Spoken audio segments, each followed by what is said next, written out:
The health of the coral reefs in Florida and the wider Caribbean is not very good, we must say. It's the area is now characterized by a low coral cover, much lower than we would have experienced, for example, in the early 70s, even perhaps as late as the early 80s. Coral cover would have been considerably higher than it is today. And there's a multitude of problems facing this particular area.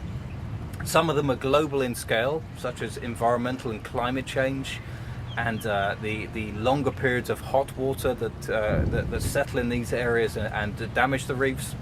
We also have overfishing, and some of it could even be described as chronic overfishing, and general other impacts as well related to pollution, exploitation of those resources, and all of that serves from different angles to depress the health of the coral ecosystem, and that's how we see it today.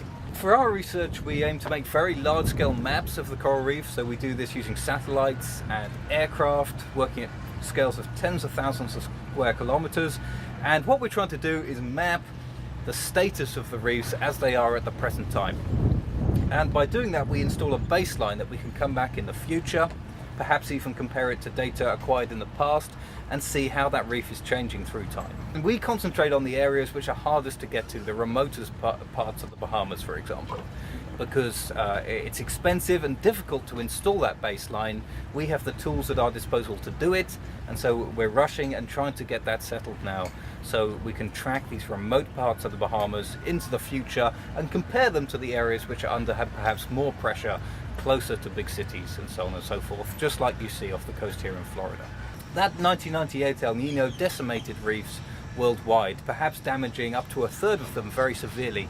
And what we see is in some areas of the ocean, and the central Indian Ocean is a good example, even though it was impacted, it recovered fairly well in the decade that followed. Other areas around the world were impacted to the same extent, but they haven't recovered. Because they are being stressed by other factors, perhaps more local factors related to pollution and overexploitation. So we see this sort of differential effect. Global warming impacts on a global scale, but some areas still have the provision to be able to deal with it and others do not. And it becomes very worrying if we look to predictions to the future, where these very hot events in the world's oceans will become more frequent and more severe. And we have to question whether the coral reef system can rebound and survive under those conditions.